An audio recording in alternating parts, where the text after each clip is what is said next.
evidence we are about to present to you has the potential to rewrite thousands of years of human history. It will present evidence that suggests ancient serpent or lizard-like aliens came to Earth thousands of years ago and played a role in creating religion, humanity, and are still among us today. The evidence is based on extensive research of ancient myths, texts, archaeological finds, science, and other sources. We will explore the various cultures around the world that have legends and stories of serpent-like aliens who created humans and the religious systems used to control them. We will also look at symbols and artifacts from ancient civilizations that point to an alien origin. We will also present evidence that these ancient aliens are still among us today. We will look at the various stories of alien abduction, UFO sightings, and mysterious disappearances that have been reported around the world. We will also present evidence that these aliens have been manipulating world events and are using religion and other means to secretly control humanity. This is an exciting journey into the unknown, with evidence that challenges accepted beliefs and forces us to consider the possibility that an alien race may have been manipulating us for thousands of years. Prepare to have your beliefs challenged and your minds opened. The concept that alien serpent-like creatures came to Earth thousands of years ago and created religion, humanity, and still control us even now is a controversial one. Many people believe that this is a myth, while others argue that it is true. We will prove the point in several ways. Ancient artwork from around the world depicts snake-like creatures and strange beings with wings, which is believed to be a representation of the alien serpent-like creatures. Various mythologies from cultures around the world describe figures resembling snake-like life forms of alien origin.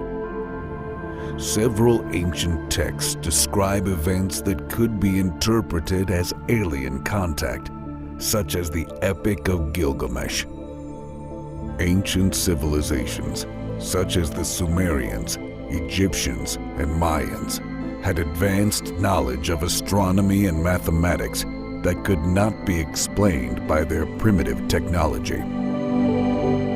Ancient cultures around the world have stories that describe a great flood, which could be interpreted as aliens coming to Earth and resetting the planet. Ancient monuments such as the Egyptian pyramids and Stonehenge have unexplained origins and purposes. Many ancient cultures had belief systems that revolve around gods or supernatural beings from the sky, which could be interpreted as aliens. Religious texts from around the world describe events that could be interpreted as alien contact, such as the Bible's story of Noah's Ark. There are numerous accounts of people who have claimed to have been abducted by aliens or encountered strange beings. Numerous UFO sightings have been reported throughout history, and many of them remain unexplained. Many modern technologies have origins that can be traced back to ancient civilizations, such as the flying machine described in the Rig Veda. There are numerous accounts of ancient artifacts with mysterious origins, such as the Antikythera mechanism, a complex device that was discovered in a shipwreck off the coast of Greece. There have been numerous reports of mysterious lights in the sky and strange structures on the ground, which could be interpreted as evidence of alien activity. Crop circles have been found all over the world, and many of them have intricate designs that could not have been created by humans.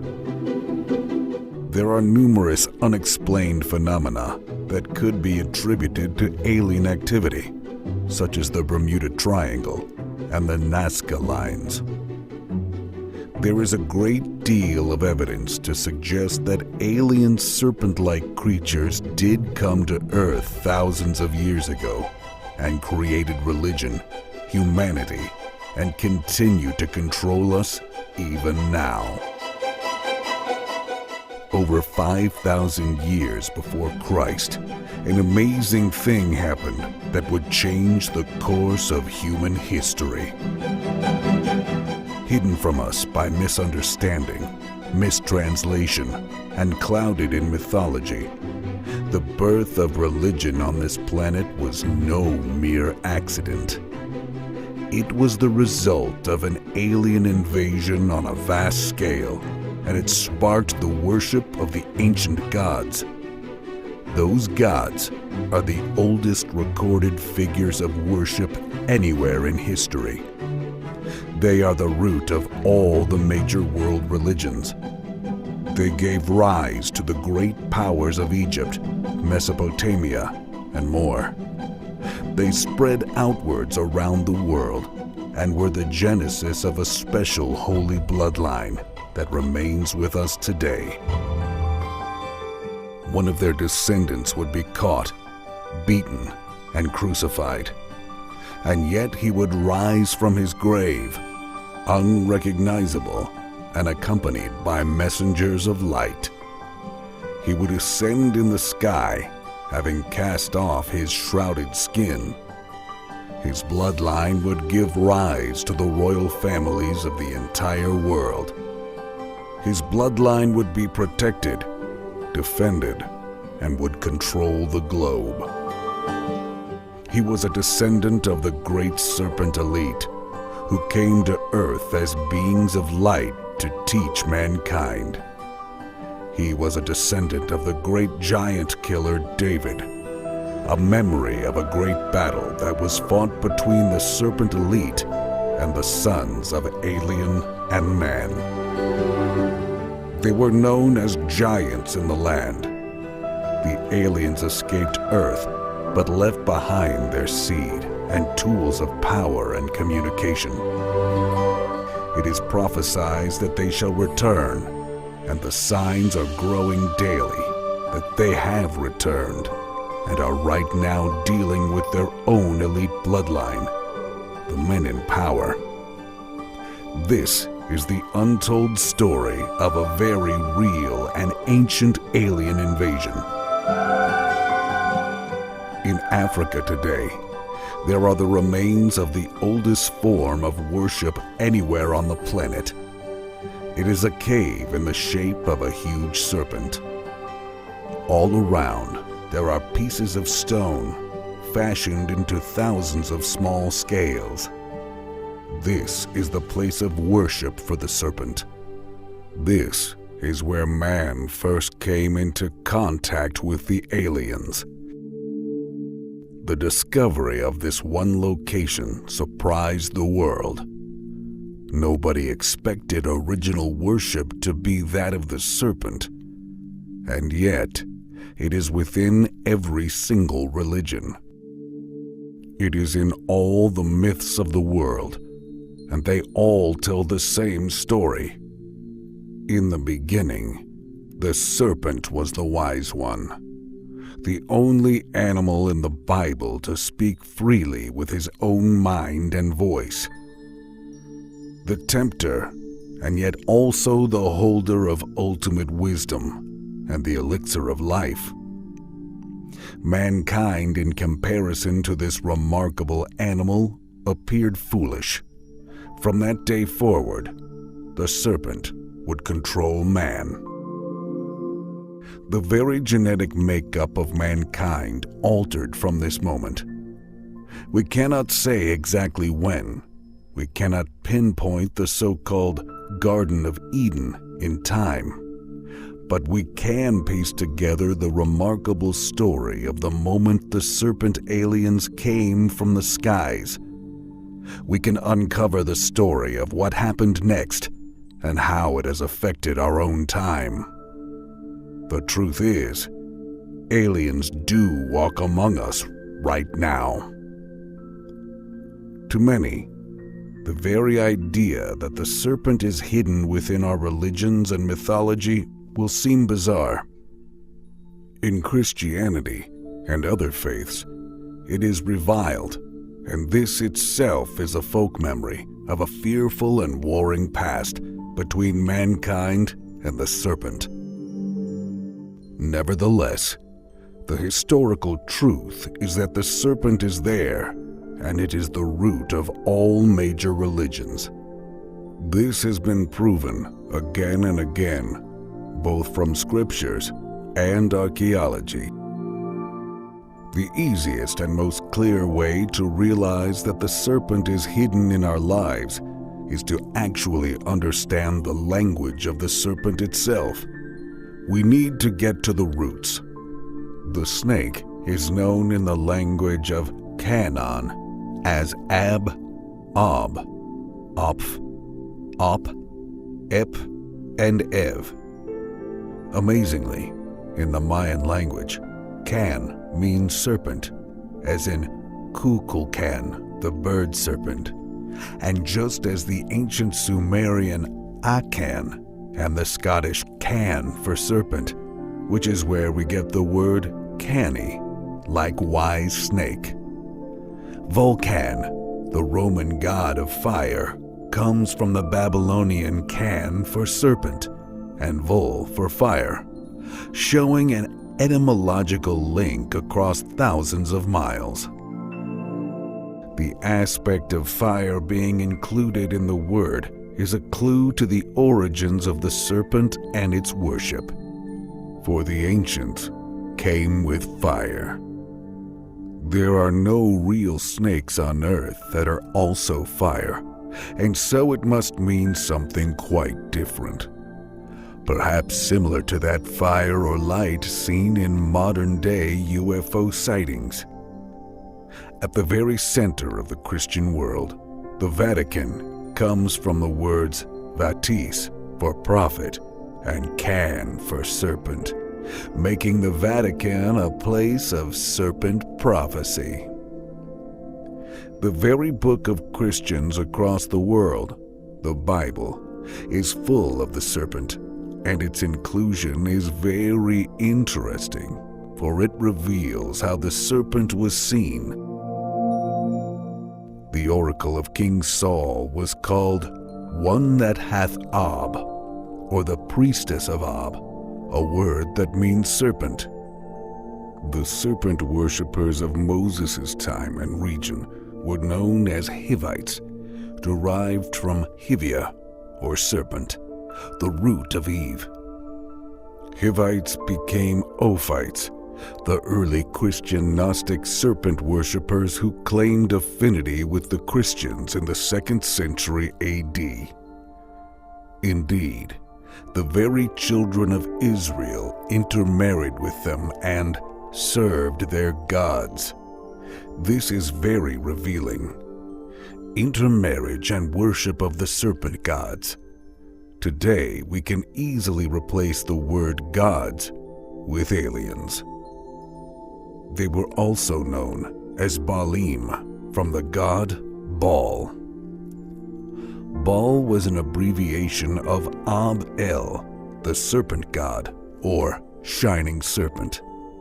The shining aspect of the serpent reveals a subtle clue. The serpent was indeed seen in the sky and shone down upon us. This is why in Egypt, for instance, we will see the sun, or Aten, wrapped with the snake, and why the serpent was worldwide seen as a symbol of the sun. It was these shining ones, or serpents, which were the lights in the sky that descended to earth. They were the lights that our ancestors saw in the sky. The sun, moon, and stars, But these lights came down to earth and settled amongst us. The lights were the ships, the craft of the strange serpent-like humanoids that stepped off and walked among mankind.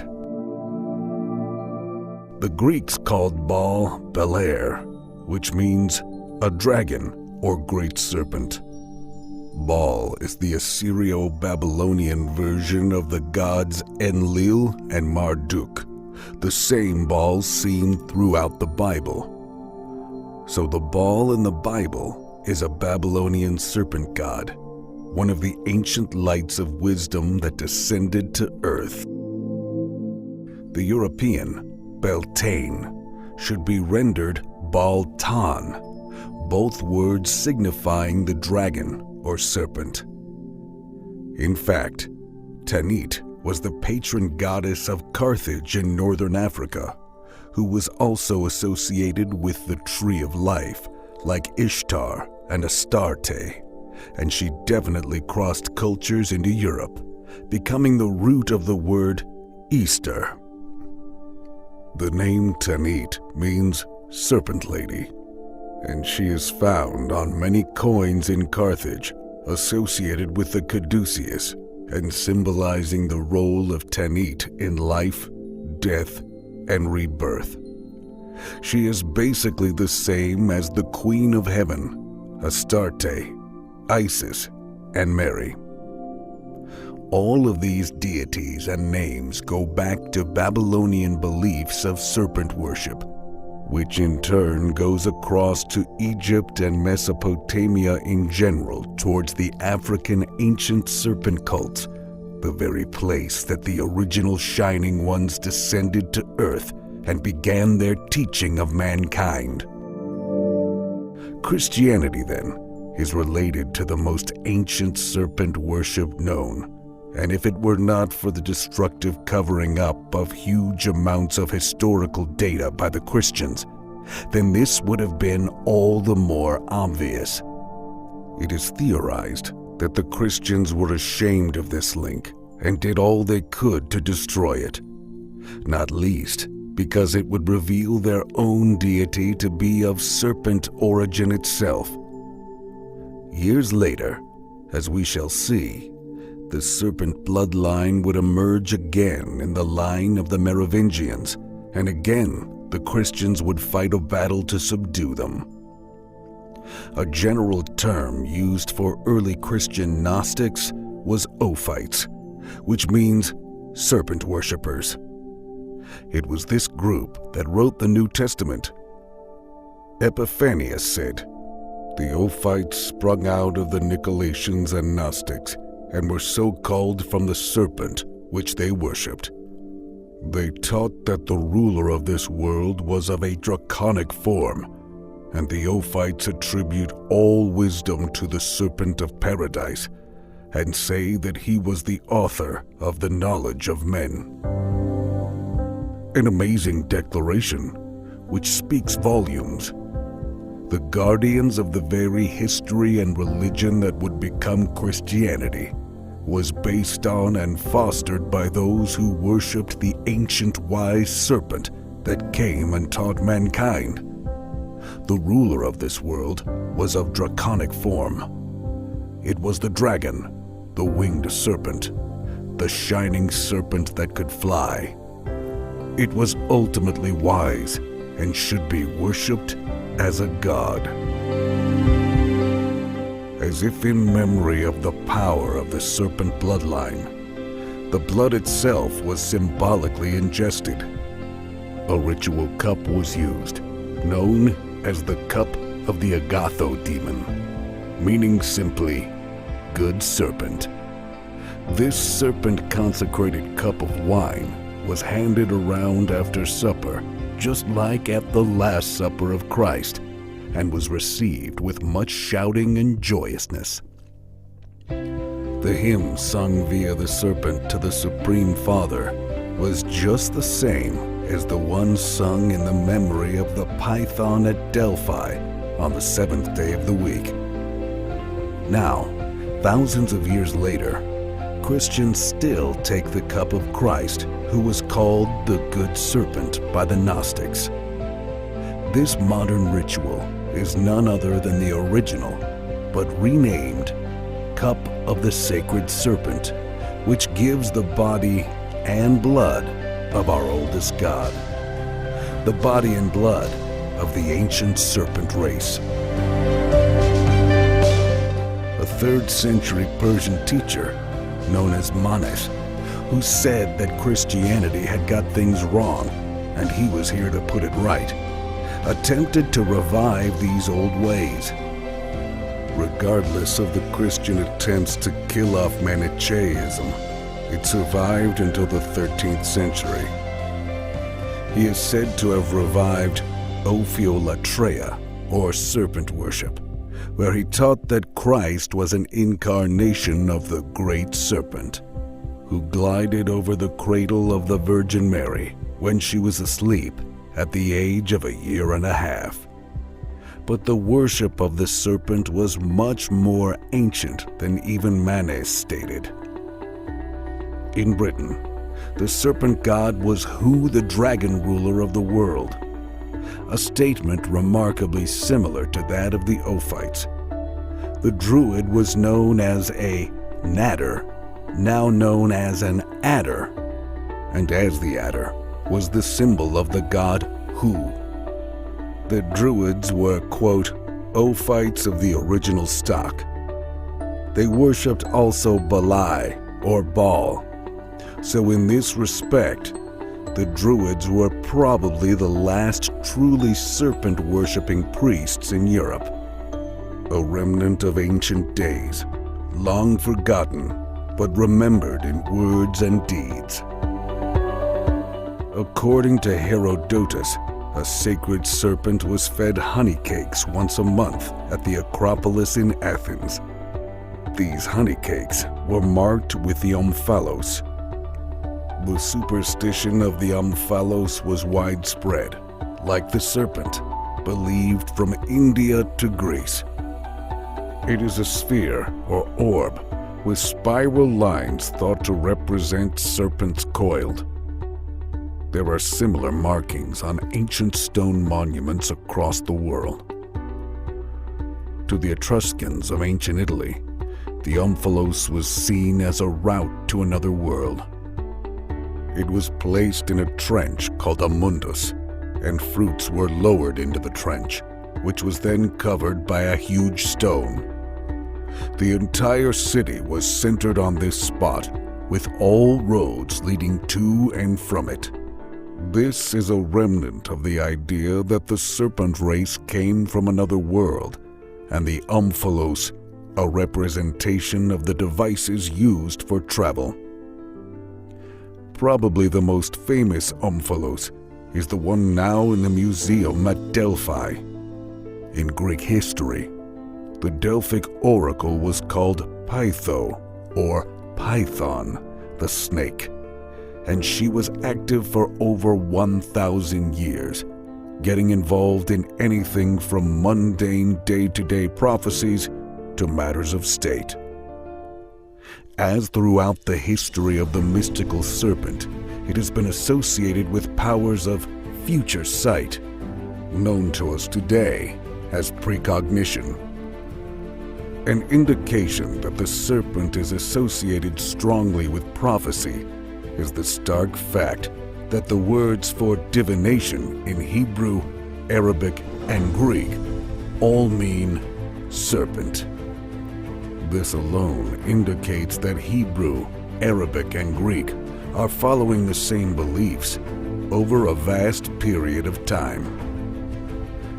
In Islam, the snake is always seen as being closely associated with life. In fact, the word El-Haya, meaning snake, is close to El-Hayat, meaning the life-giving principle. The Prophet Muhammad is said to have spoken of the strange and powerful angelic beings known as jinn, from where we get genie, as being of 3 kinds, one of which was a serpent. Indeed, The white jinn are said to be formed from the irises of the serpent. The king of the jinn was Jamshid, who just happens to be famous for having a beautiful cup of elixir. The resplendent Jam, as he was known, was the first to organize society and was one of the first legendary rulers of Persia. Wine and sugar were made for the first time. He was the first to construct roads and build ships. During his long reign, Jamshid received a warning that in 3 severe winters, heavy snowfalls would cover the earth and all creation would be destroyed, very much like the flood of Noah. Jamshid followed the divine order and constructed a var, which is a fortress, into which he took the best men, women, animals, and plants to reproduce and replenish the earth after the snows had melted. His reign was remembered as a time of powerful, ancient serpent rulers who came to Earth, taught mankind, mated with humans, and eventually fell into a situation of war with their offspring. The exact same story we find in Sumeria, Egypt, the Bible, and numerous other cultures around the globe. A memory of an ancient invasion before recorded history. Of course, a lot of this suggests that ancient serpent aliens actually created humanity in the first place. And so, we must now move on to the mythical progenitors of the whole of the human race. A story of 2 people, created by the god of ancient times to populate the earth. A hybrid species, part god and part of the earth itself. Remarkably, the origin is found to be related to serpent worship from their Sumerian origins. The word Hevia is the root of Eve and means female serpent. It is connected to the same Arabic root, which means both life and serpent. The Persians even called the constellation serpens the Little Ava, or Eve. In Old Akkadian, Ad signifies father, and Adam was closely associated in legend with Seth, Saturn, and Thoth, who were all associated strongly as serpents. Abel, the son of Adam and Eve, means serpent shining, and Cain was thought to be of serpent descent, simply because he was. The other and important point to note is that Adam and Eve were initially immortal, and Eve gained her wisdom via the serpent on the tree of knowledge and life. According to rabbinical tradition, Cain was not the son of Adam at all, but rather the son of Asmodeus, the serpent spirit. In conclusion, Adam and Eve, and even their sons, are serpents. The very so-called origin of humanity is in fact based upon those Sumerian shining ones that came from the sky in the form of serpents. The origin of humanity is from the line of serpents. American indigenous people call the snake Anita Way, or supernatural. It holds a high place in their worship because it is magical. It controls rain and thunder, has dominance over other animals and plants. It is no different to the serpent in other parts of the world. Why would this be? In a world where historians tell us these cultures never met, that they could not be related in any way. And yet, the belief systems are the same. There is in fact a clue, a big clue, in the tales, and it reveals the origin of those serpent beliefs. The rattlesnake was, according to legend, once a man, alluding to the ancient, incoming serpent race of antiquity.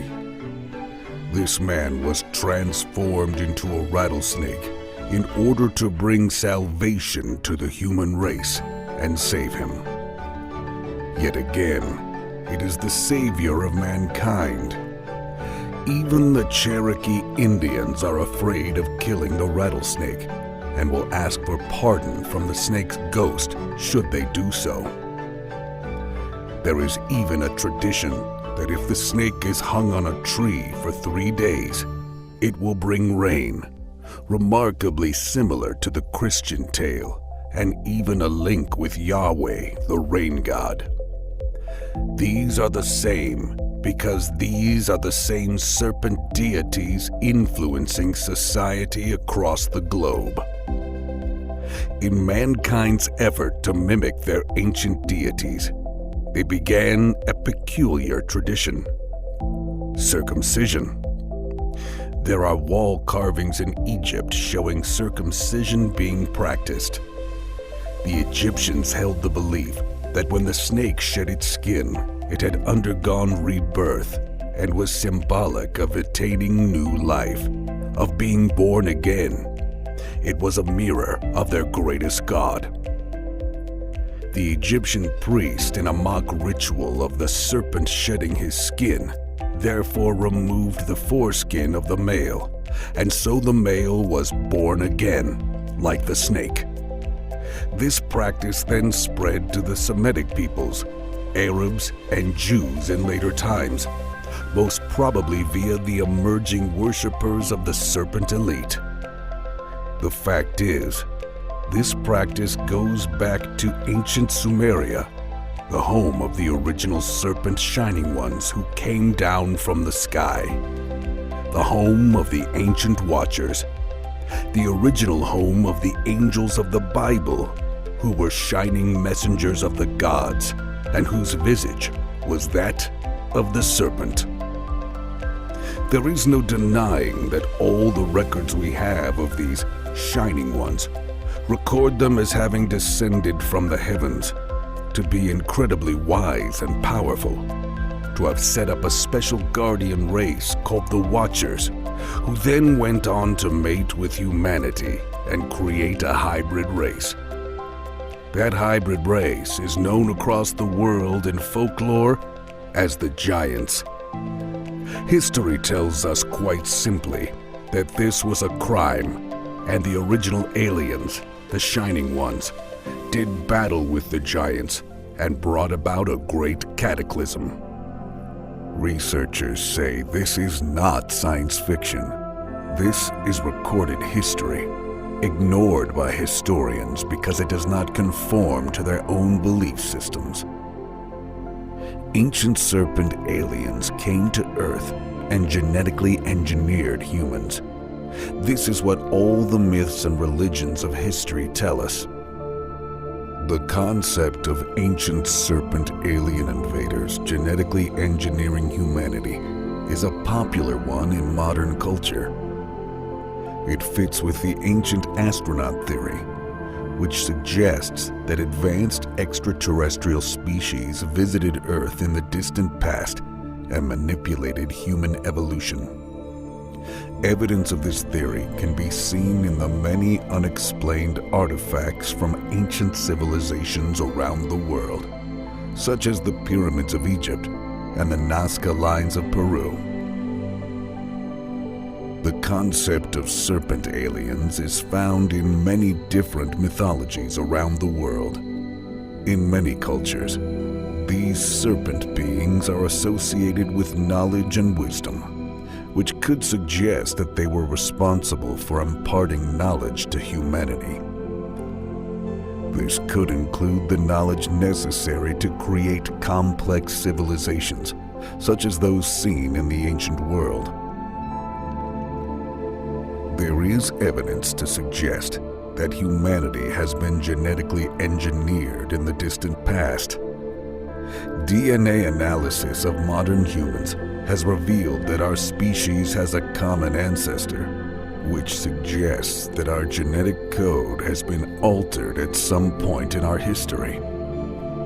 Additionally, Some scientists have suggested that humans have interbred with other species, which could offer further evidence of alien intervention. There are literally hundreds of tales across the world relating to the descent from serpent aliens. There is little wonder when these serpent tribes were spreading their belief around the world before Egypt had even been thought of. Now that we have seen the traces of the alien invasion of the shining serpents in the mythology and history of the world, it's time to see if there are any ancient traces of them in artifacts and symbolism.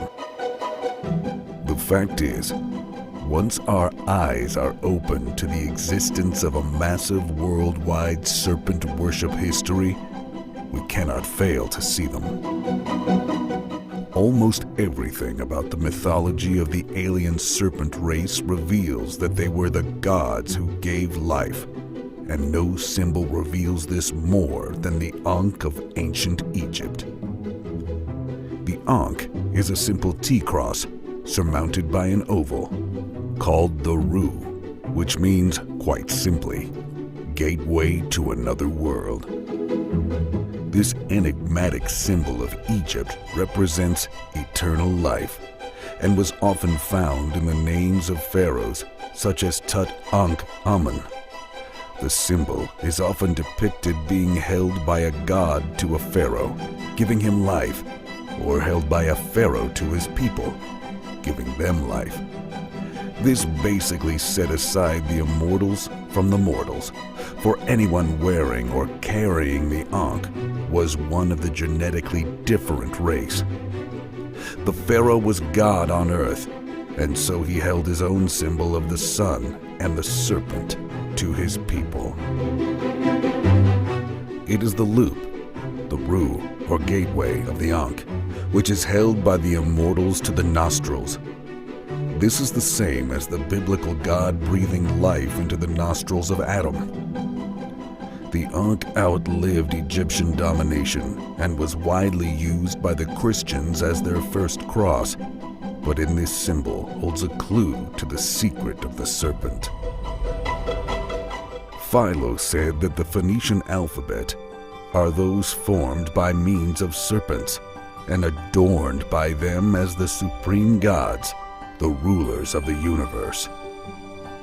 Thus, bringing to mind the god Thoth, who again is related to the worship of serpents and who carried the alphabet, the rulers of the universe not only gave us life, but also the very alphabet they taught us how to communicate.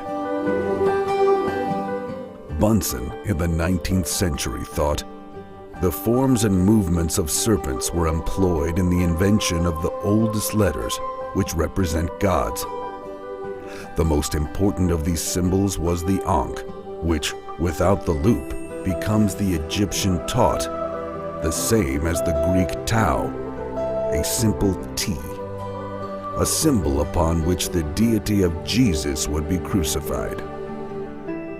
The Druids of Northern Europe venerated the tree and the snake by scrawling the Tau cross into tree bark. Amongst the modern Freemasons, the means clavis ad thesaurus, a key to treasure, or theca ubi res pretiosa, a place where the precious thing is concealed. That precious thing is the secret knowledge of eternal life, the secret of the serpent bloodline.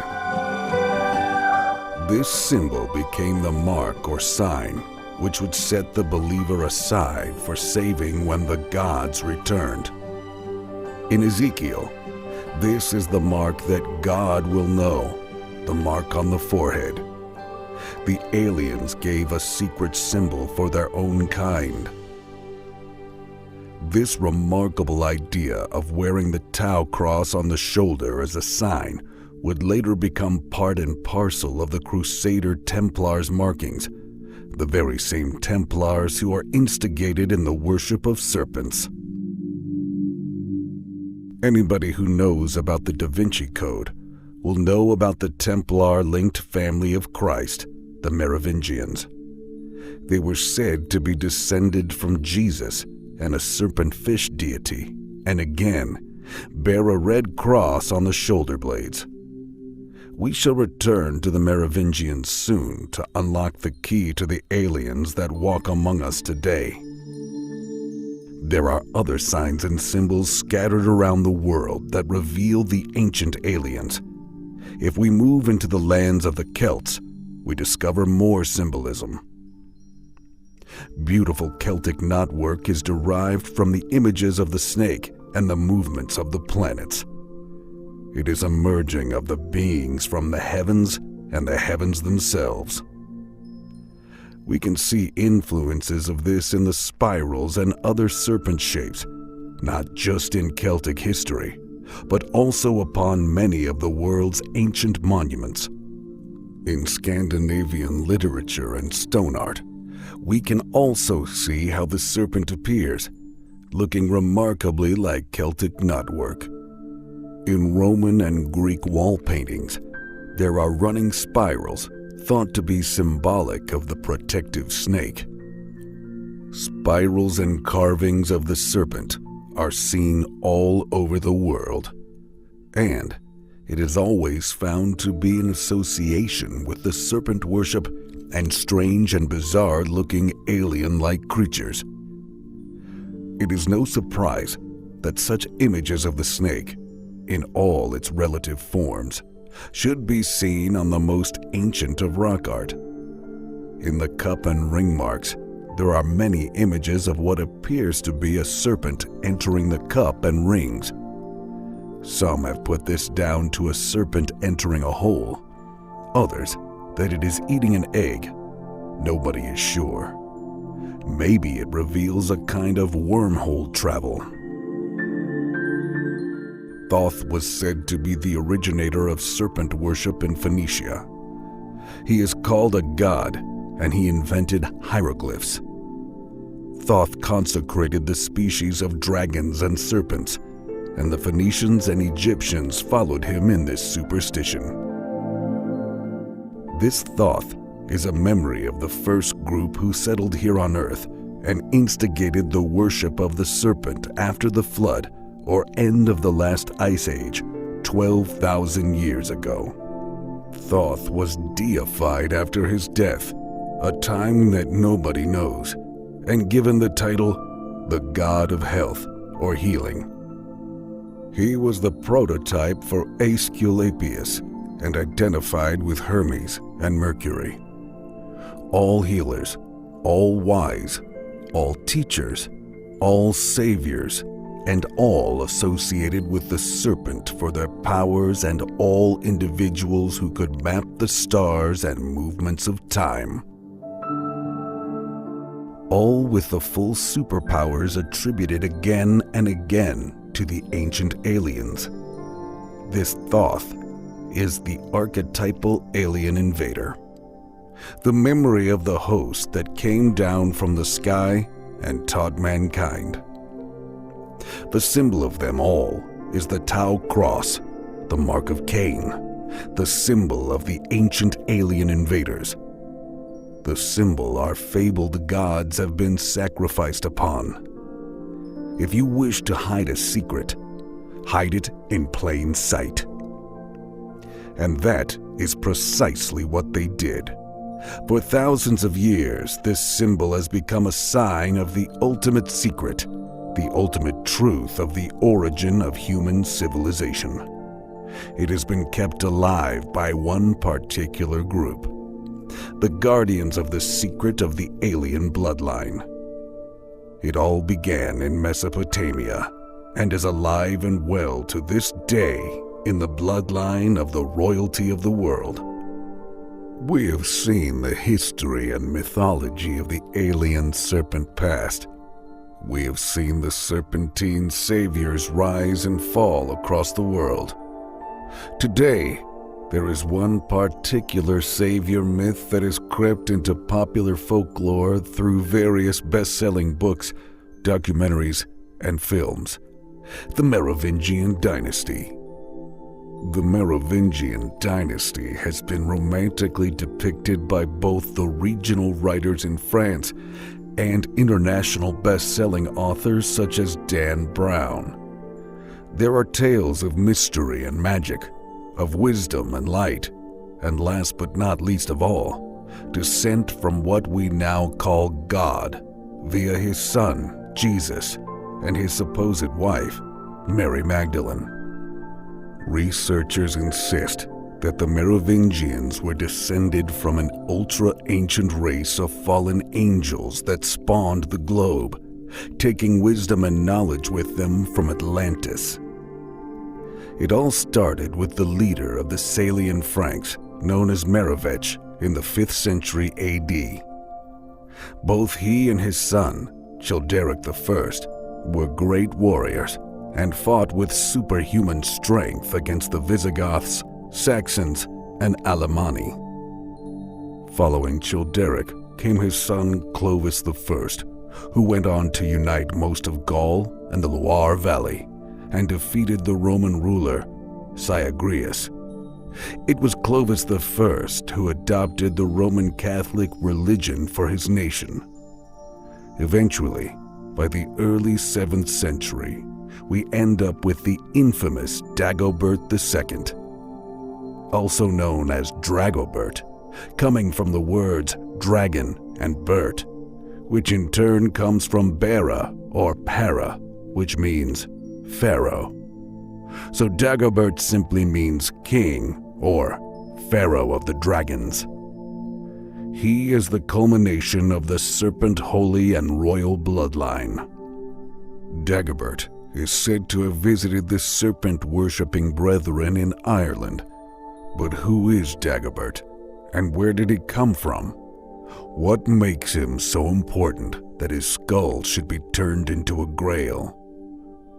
Dagobert II was a French king from the supposed Grail Merovingian bloodline, and was the last of the Merovingian kings to hold the title of Holy Roman Emperor.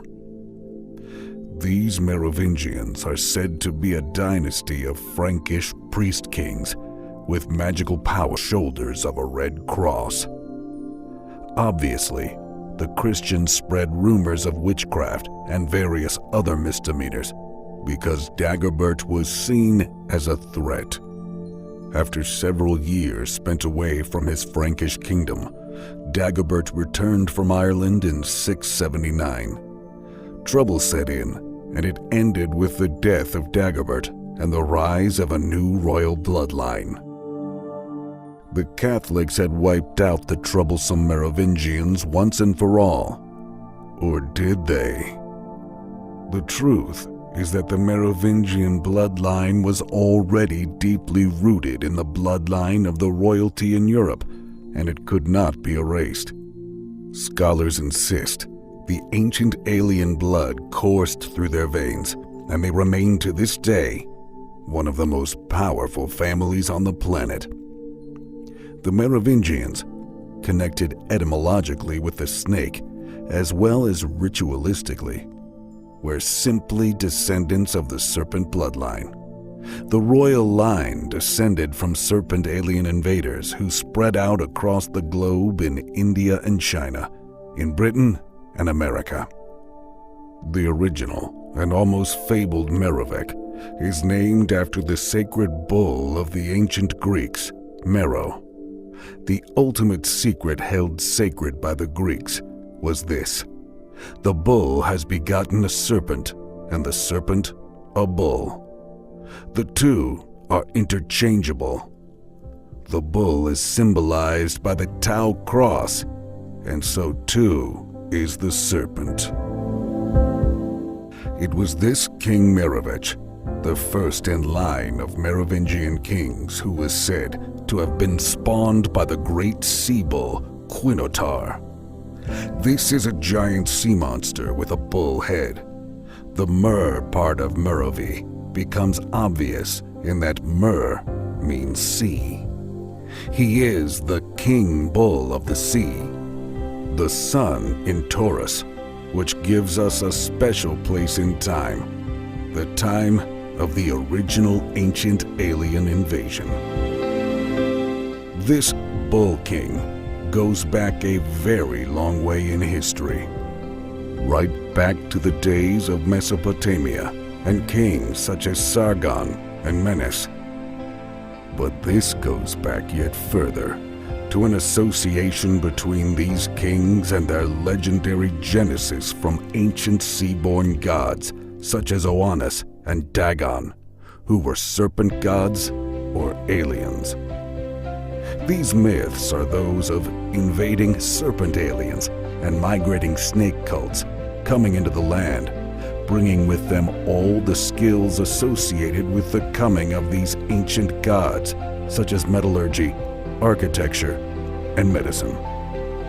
These are the same as the biblical Leviathan, the great serpent of ages past who encircled the world as Ouroboros, the symbol of immortality and eternity, of control over the globe. This is the same symbol which attracts the phrase, "My end is my beginning," like the words placed into the mouth of Christ. I am the beginning and the end, the Alpha and Omega. In fact, the Christians of later times went on to use the image of the Ouroboros as a symbol for the Alpha and Omega elements of their Christian faith. The Levites, of course, derived their name from this Leviathan, the name meaning sons of the Leviathan. They were the sons of the serpent rulers of ancient times. According to Babylonian legend, in the beginning, there was neither land, gods, nor men. There were only aliens known as Tiamat and Apsu.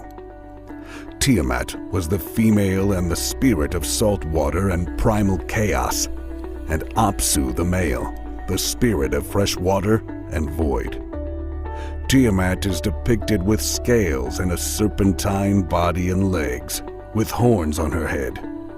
The union of these two gods produced all other gods, including the greatest among them, Quinagu. This later became the Quinotar, the progenitor of the Merovingians. Their bloodline stretched back to the end of the Age of Taurus.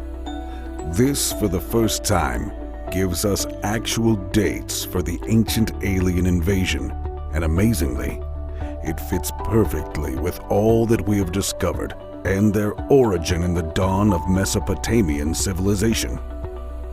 5,000 to 4,000 BC. Over thousands of years and across hundreds of cultures, the history of this ancient invasion by the great shining ones from the heavens altered and became legend and myth. Much of it turned into the great religions of the planet. But to some, hidden in these stories is the real truth of an invasion of planet Earth by beings so strange that we called them serpents. Ancient man left cave paintings and tales of their coming across the world. Signs are everywhere that the great guardians of the Shining Ones, known as the Watchers, mated with human females and a hybrid bloodline was born. It became the bloodline of the rulers of our globe and was protected and kept secret. Every now and then, the secret would emerge into popular mythology with people such as the Merovingians and tales of superhuman powers. Up until around 5,000 BC, we know that mankind had no great civilizations. It had been this way for millennia. Then suddenly, at the very time we know as the Age of Taurus, at the very period that our remaining texts tell us that the Shining Ones came and taught humanity, it all changed. Suddenly, civilization erupted. The Sumerians migrated to Mesopotamia, towards something that seemed to attract them. This is the period of tales of a great cataclysm that we know of as the Flood. Judgment from above, the gods were angry and dealt humanity a cruel blow. These tales are worldwide. Civilization erupted, and great learning spread far and wide. Serpent rock art appeared all over the world. A great and powerful image of a horned god now begins to find itself everywhere. This is the Lord of the animals, the image of the one who had all the knowledge. In the Bible, he would become the one we know as Moses, the wielder of the serpent staff, the teacher of his people, the one who would raise up the brazen serpent in the wilderness to protect his special people from other serpents. This is the period that Enoch tells us was the time of war between those who had come down from the sky, the angels, the Nephilim, the Shining Ones. These were the great shining serpents who had magical flaming swords and wheel-like or disc-like ships that flew around the sky. As the scribe of the Shining Ones, Enoch himself was shielded from death and taken away by the aliens to live out his days in heaven. Christians today know him as the man who walked with God, and the reason is simple.